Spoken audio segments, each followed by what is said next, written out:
안녕하십니까 믿음의 형제자매 여러분. 저는 오늘 이 시간에 주 앞에 모셔 서게 되는 두 증인에 대해서 여러분께 말씀을 드리고자 합니다. 스가랴서 4장과 계시록 11장에서 두 감람나무가 나오는데, 이 두 감람나무는 주 앞에 모셔 서게 되는 두 증인, 두 선지자라고 설명하고 있습니다. 여기 주님 앞에 모셔 선다, 주님을 섬기기 위해서 주님 앞에 일하는 일꾼들을 말하는 것입니다. 저희가 이 다니엘서 1장에 가면은 느부갓네살 왕이 유대 청년들을 바벨론으로 포로로 잡아가서 그 청년들을 3년 동안 양육하였습니다. 3년을 기르게 하였으니 이는 그 후에 왕 앞에 모셔 서게 하려 함이었더라.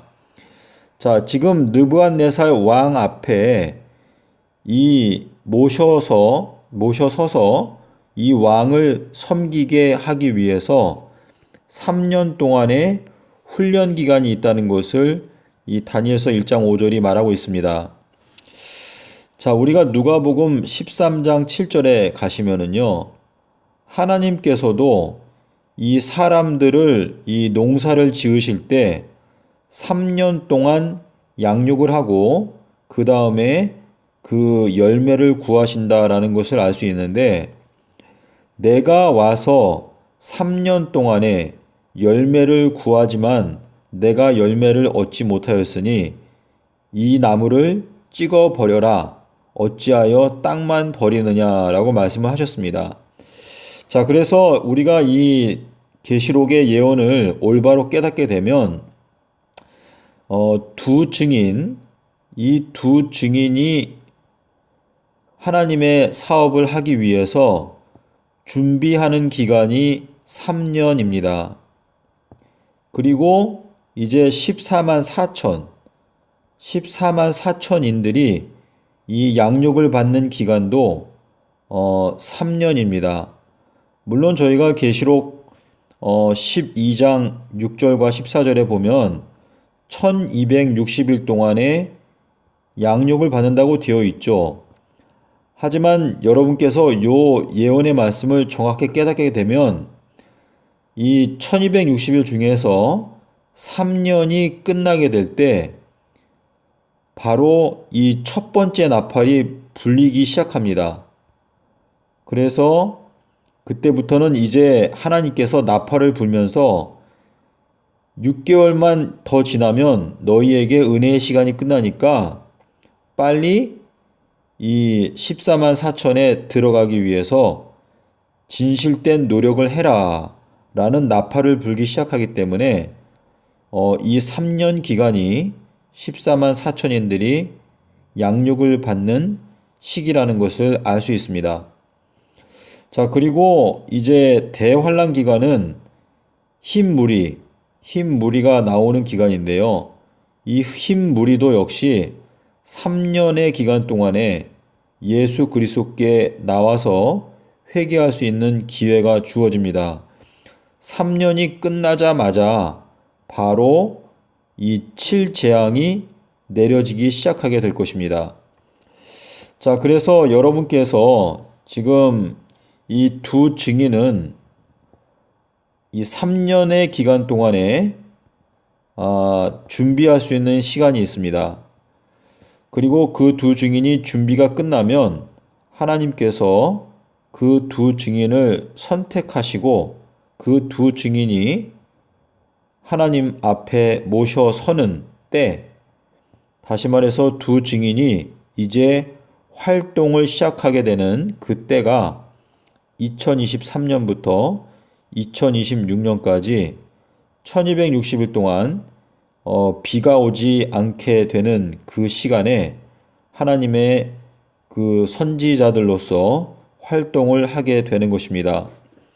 자, 그래서 여러분 지금 여기 2020년 3월 23일이라고 제가 적어놨는데 요 날짜는 지금 2023년 3월 23일부터 정확하게 3년을 계산해서 제가 3월 23일이라고 적어 놨는데요. 사실상 이 3년의 기간이 그렇게 충분한 기간이 아닙니다. 저희가 주님의 일꾼으로서 일하기 위해서 이 두 선지자는 14만 4천인들을 양육하게 되는 책임을 맡은 사람들입니다. 그래서 지금 여러분께서 이 말세에 주님의 두 선지자로 활동을 하고자 하는 특별한 열심이 마음 가운데 있으신 분들은 이 3년의 기간 동안에 하나님의 말씀을 부지런히 연구함으로 말미암아 두 선지자로 선택을 받기 위해서 열심히 노력하신다면 이 2023년도 4월 1일이 왔을 때 하나님께서 여러분들을 두 선지자로 선택해 주실 가능성이 있지 않을까 하는 생각을 제가 해봅니다. 저희가 이 하나님의 계획을 연구하고 깨달아 알아서 하나님의 뜻을 이루기 위해서 저희가 하나님과 함께 협력하는 그러한 사람들이 되어야 합니다. 이사야서 6장 8절에 말씀하시기를 내가 누구를 보내며 누가 우리를 위하여 갈꼬 라고 질문하셨습니다. 이 하나님께서 갖고 계시는 이 계획에 대해서 저희가 무관심하고 하나님이 말씀하신 거니까 하나님이 알아서 하시겠지 라고 하는 그러한 사고방식은 사실상 하나님과 협력하는 사고방식이 아닙니다. 우리 주기도문에 보면은 뜻이 하늘에서 이루어진 것처럼 이 땅에서도 이루어지게 해달라라고 하는 기도가 있는데 우리가 하나님의 뜻이 이 땅에서 이루어지기를 원하는 그 소원을 갖고 기도하는 사람들로서 우리가 하나님의 말씀을 자세하게 살피고 지금 현재는 하나님께서 두 선지자를 찾고 계시는 시간이다라는 것을 여러분께서 생각하시고 이 두 선지자의 이 사명이 아주 풍성하게 이루어질 수 있도록 하기 위해서 사실상 이 기독교회 안에서 수천만 명이 이 두 증인에 들어가기 위해서 열심히 선의의 경쟁을 하는 그러한 이 경건의 부흥이 일어나야 합니다. 제가 지난 7년 동안에 이 두 선지자에 대해서도 제가 말씀을 드려왔는데요. 이 하나님의 백성들 예수 그리스도의 십자가를 사랑한다고 말하는 여러 사람들이 많이 있는데 이 두 선지자의 반열에 들어가기 위해서 저한테 연락이 오는 분이나 그런 분들을 제가 찾아보기가 어렵습니다. 물론 이 하나님께서 엘리야에게 말씀하시기를 바알에게 무릎 꿇지 아니한 7천 명이 있다라고 말씀을 하셨기 때문에 하나님께서 그러한 사람들을 어디에 숨겨 두셨는지 저는 잘 모르겠습니다. 하나님께서 그분의 계획과 또 그분의 경영하심에는 실수가 없기 때문에 저는 하나님의 뜻이 반드시 이루어지게 될 것이다 라고 믿고 있습니다. 다만 저희가 이 하나님을 섬기고 또 하나님을 사랑하는 사람들로서 이 계시록에 예언되어 있는 이 두 선지자의 사명, 이 사명이 성경에 기록된 것보다 훨씬 더 풍성하게 이루어지도록 하기 위해서 우리가 노력해서 하나님께 기쁨을 드리고 하나님께 영광을 돌려드리기 위해서 노력하는 것은 저희들이 해야 하는 일입니다. 자, 그래서 지금 2020년도 3월 달부터 2023년 3월까지 이 두 선지자가 준비하는 기간, 양육을 받는 기간입니다. 그래서 여러분께서 하나님의 사업에 대해서 특별한 열심이 있으시면 이 남아있는 기간 동안에 하나님의 말씀을 부지런히 연구해서 하나님께서 혹 여러분을 두 선지자로 선택해 주시면 여러분께서 하나님을 섬기는 특별한 특권을 얻게 되실 것이다 라고 저는 생각합니다. 예수님께서는 오늘도 내가 누구를 보내며 누가 우리들을 위하여 갈꼬 라고 사람을 찾고 계십니다. 제가 한 가지 더 보여드리겠습니다.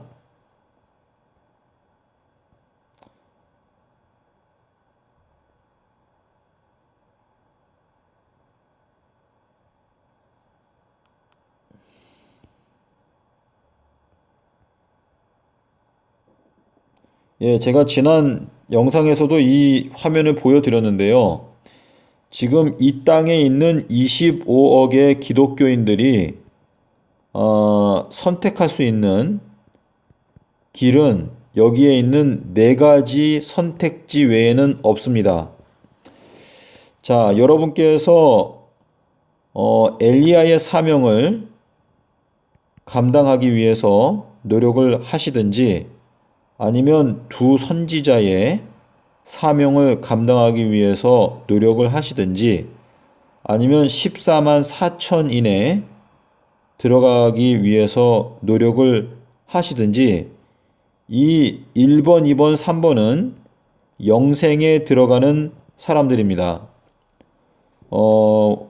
그리고 이 14만 4천이나 두 증인이나 엘리야의 사명을 감당하지 못하면 그 외에 악인들은 모두 멸망을 당하는데 두 번 죽습니다. 자, 엘리야는 죽음을 맛보지 않고 승천합니다. 두 증인은 죽음을 맛보기는 하지만 대환란을 통과하지 않고 승천합니다. 계시록 3장 10절에 내가 나의 인내의 말씀을 지켰은즉 나도 너를 지켜서 환란의 때를 면하게 하여 주겠다라고 말씀하셨습니다. 자, 14만 4천인들은 대환란을 통과합니다. 그리고 대환란을 통과하는 과정에서 대부분이 순교를 당하게 될 것입니다. 그리고 악인들은 두 번 사망합니다. 한 번 죽고 예수님의 재림 전에 한 번 죽고 그리고 천년기 후에 또 한 번 죽습니다. 자, 그래서 유다서 12절에 보면 죽고 또 죽고 뿌리까지 뽑힌 열매가 없는 가을나무다라고 말씀하셨습니다. 자, 우리가 이 시기를 분별하는 것은 대단히 중요한데 지금 현재는 하나님께서 두 증인을 찾고 계시고 두 증인이 준비할 수 있는 기간은 3년이다라는 것을 제가 말씀을 드렸습니다. 부디 여러분께서 이 엄숙한 때에 예수 그리스도의 십자가의 영광을 마음 가운데 감사하여 하나님의 일꾼으로 봉사하기 원한다면 이 3년의 기간 동안에 하나님의 말씀을 부지런히 연구함으로 두 증인의 선택을 받기 위해서 노력하는 여러분이 되시기를 바랍니다. 감사합니다.